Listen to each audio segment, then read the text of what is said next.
Est-ce que tu saurais calculer le périmètre de cette figure sans te casser la tête? À première vue, on a un problème. Pourquoi? On a l'impression qu'il nous manque des données.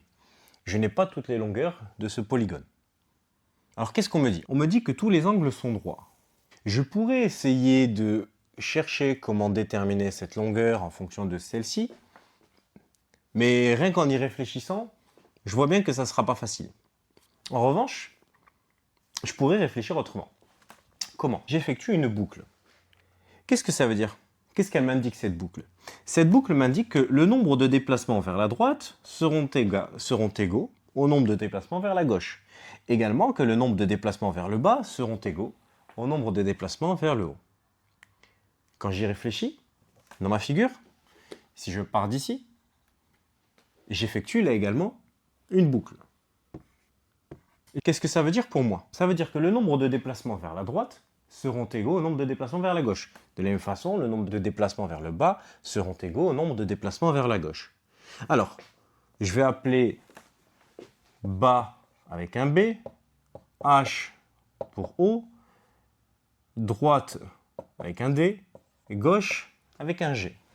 Comptons. Vers le haut, j'en ai combien?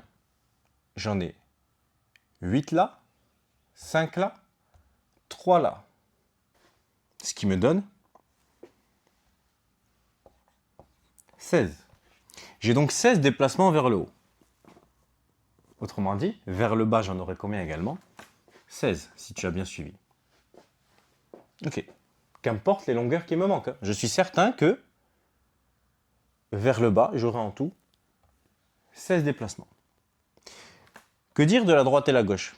Eh bien, pour la droite, il va me manquer des longueurs. Mais pour la gauche, j'en ai 4 ici, 2 là, 13 là. C'est-à-dire 6 plus 13 qui me font 19. Au final, vers la droite, j'en aurai également 19. Qu'importe encore une fois les longueurs qui me manquent. Et bien maintenant, je suis capable de répondre à la question. Calculer le périmètre. Pourquoi? Le périmètre, ça sera simplement le nombre de déplacements vers la droite, plus le nombre de déplacements vers le bas, plus le nombre de déplacements vers la gauche, plus le nombre de déplacements vers le haut. Il y a 19 plus 16, le tout deux fois. Et ça me donne 70. Sympa, non? Allez, à plus.